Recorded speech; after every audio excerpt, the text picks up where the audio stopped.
የኢትዮጵያ አየር ኃይል የጀትና አውሮፕላን መንደርደሪያ ስፍራዎቹን ደረጃ በማሳደግ ተጨማሪ 1 ኪሎ ሜትር መንደርደሪያ መገንባቱንና የአየር ኃይሉን በከፍተኛ ሁኔታ ማጠናከሩ ተሰማ። የኢትዮጵያ አየር ኃይል ሐረር ሜዳ በተባለውና በቢሾፍቱ በሚገኘው የአየር ኃይል ጣቢያው ላይ የአውሮፕላን መንደርደሪያ ስፍራ ማስፋፊያ ግንባታ ማካሄዱ የተገለጸ ሲሆን ይህም የአየር ኃይሉን አውሮፕላን ማረፊያ በኢትዮጵያ ውስጥ ረጅሙ የአውሮፕላኖች መንደርደሪያ እንዳደረገውም ተመልክቷል። ቀደም ሲል 3.1 ኪሎ ሜትር የነበረው የኢትዮጵያ አውሮፕላኖች መንደርደሪያ አሁን በ1 ኪሎ ሜትር ጨምሮ ወደ 4.1 ያደገ ሲሆን ሐረር ሜዳ የተሰኘው አውሮፕላን ማረፊያ በሚል የተጠቀሰው የኢትዮጵያ አየር ኃይል አውሮፕላን ማረፊያ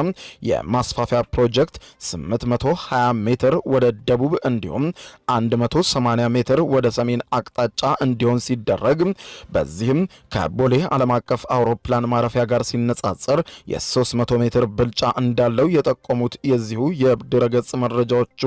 የሐረር ሜዳ የአየር ማረፊያ ማስፋፋያ ስራ ከመሰራቱ በፊት በኢትዮጵያ ረጅም መንደርደሪያ የቦሌ ዓለም አቀፍ አውሮፕላን ማረፊያ መንደርደሪያ እንደነበርም አስታውቀዋል።